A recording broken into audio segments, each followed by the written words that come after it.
Good morning or good afternoon, I guess it is now. We have been meeting all morning with our directors of athletics, with our presidents, talking about what is the appropriate path forward. And we've also been paying attention to what is going on around us, both in the world at large and the sports world. And as you started to see this morning, you've seen a number of conferences have made the decision to cancel. We have come to the same conclusion, and we will be canceling our event. It is incredibly disappointing in terms of the kids having a chance to compete further, because I know this is a pinnacle event and is something they look forward to. But simply from a public health standpoint, this seems the appropriate course of action. Take questions. We'll go ahead and take questions. Tom? Yeah, John, I take it then you were full go up until maybe an hour or two ago? Yeah, we've been going around all morning. And so, yeah, and it's been fluid all morning. But I've just fairly recently made the decision that, it would be appropriate to no longer continue the event. In the back. And this has been done, and I would say this has been done in consultation with our presidents and our directors of athletics. Straight in the back. Did you consult with any other conferences about their decisions leading up to this morning, checking in on what they're doing, so this could be a collective thing? Yeah, we've been been communication for well over a week on different actions people were taking. Clearly, we stepped out early on some procedures we were implementing for our tournament. And then last night, and then today unfolded, we're taking temperatures of what was going on around us as well. But at the end of the day, it's a decision we have to make. Second row, Rachel. John, the Utah Jazz were here 2 weeks ago, and 2 players were recently diagnosed with coronavirus. Mm-hmm. Were any of the teams using any of the NBA facilities Yes. here in the building? Yes. What's going to be the protocol for these teams that use those facilities, like locker rooms and training rooms? And I'm going to ask Glenn Komorowski, with CEO of the Cleveland Cavaliers, to assist me with that. But let me walk you through what we've done as soon as we got information on that. First thing we did was, where would players have been, participants have been? Went back, generated records on cleaning, what occurred there, and how many times it had been cleaned. We're talking a period of really 8, 9, 10 days. And so what we're hearing, and I had discussions this morning with the director of the Cleveland Board of Health, as well as the Cuyahoga County Board of Health, and they both were confident with the fact that given the cleaning regime and the distance between when the Utah players were in the facility, that shouldn't pose a point of view. We had made the decision that if we would have moved forward, we were going to close down that locker room and not utilize it anymore, even though we didn't believe there was a risk posed by that. Then we had begun discussing implementing perhaps further protocols, medical protocols, screening protocols with our student athletes, and we're discussing that as we ultimately came to a decision. And then I'll let Len wade in with perhaps some other information that sheds more light on this. Yes, and as John referred to, we go through an extensive sanitation process after every event. There were actually 5 events that occurred since the Jazz were in town prior to the Mid-American Conference coming here as well. So that process has been repeated continually throughout that, not to mention when the usage is actually being taken place by the Jazz, by the MAC. Beyond that as well, the timeline, obviously with the affected player with the Jazz, from what we're understanding based on incubation period, and actually where symptoms appear, and given the length of time from when the Jazz were in town, which was March 2nd until when last night occurred, would suggest that the risk was very low, that the affected player actually had contracted it and had that while he was in Cleveland.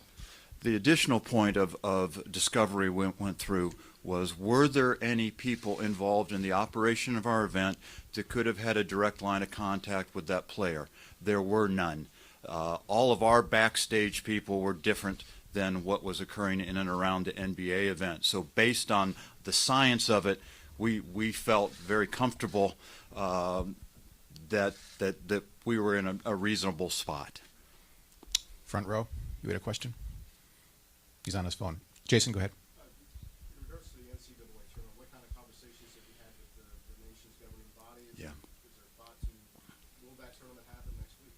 What has been your read from the national level in terms of the March round?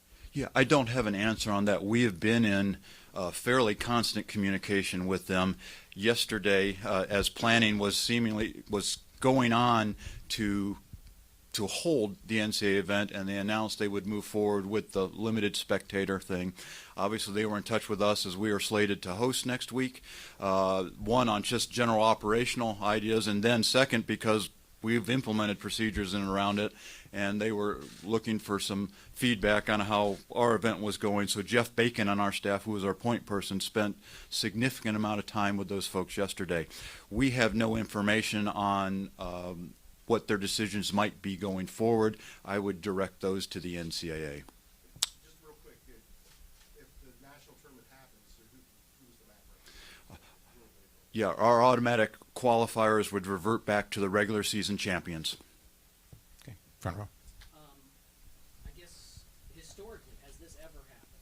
And also, if you could tell us how you feel at this point, because this is unprecedented. I have no knowledge of a similar type of situation, at least on this scale. I'm sure conferences have dealt with various things from time to time, but to have the nationwide, in fact worldwide, issue we're all dealing with right now, I don't know. How do I feel? I don't even know how to answer that. You know what? You're working the problem. You're working the issue.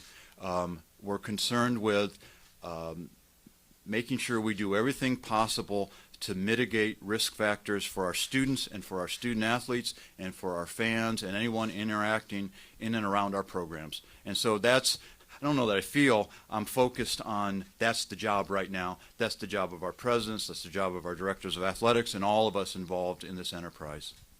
PJ in the back left.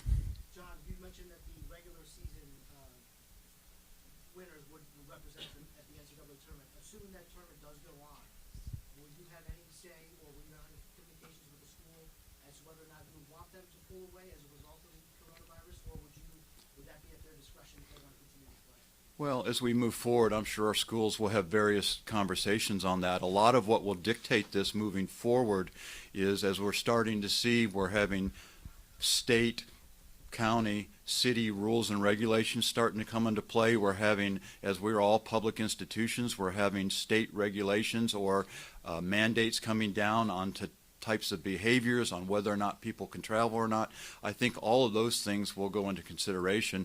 Ultimately, the institutions will have to make some decisions on what they do going forward. Jason.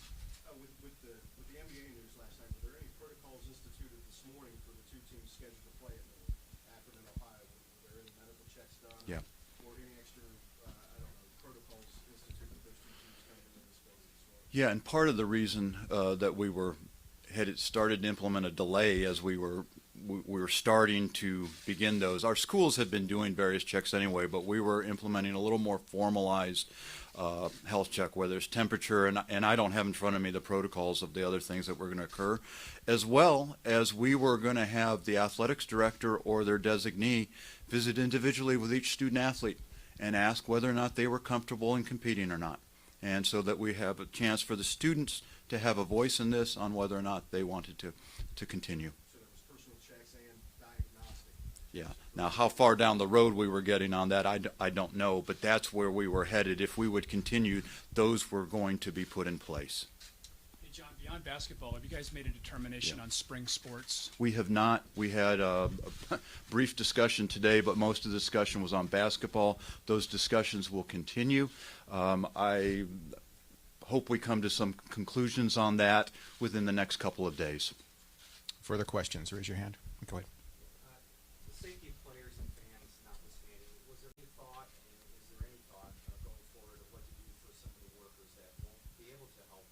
partake in this economic, Yeah. typical economic Yeah. driver for the city, and that's including folks working at the arena, parking attendants, et cetera, et cetera. Yeah, we've not waded into that at this point in time. I've in fact got an AD's meeting coming up, and we've got a laundry list of things we've got to talk about. And so, you know what? We're disappointed on a lot of levels. Obviously, first and foremost for the student athletes and our fans. We're disappointed about the fact this event has been a pretty significant economic driver within this community, and acknowledge that. And let's face it, we're going through an event right now that's going to cause interesting issues with regards to that. So I won't claim to know what we're going to do, but acknowledge that there's a lot of people hurting. An additional comment to that here. Yeah, and as it pertains to our part-time workers, ushers, ticket takers, security, otherwise, who would have otherwise worked the event, they will be compensated as if they had worked. Further questions, raise your hands. Okay, if seeing none, thank you all for coming. We appreciate your help and assistance. If there's anything further we can do to help from a public relations perspective, please reach out to us and we will help. Okay? Thank you. Thank you. Safe travels.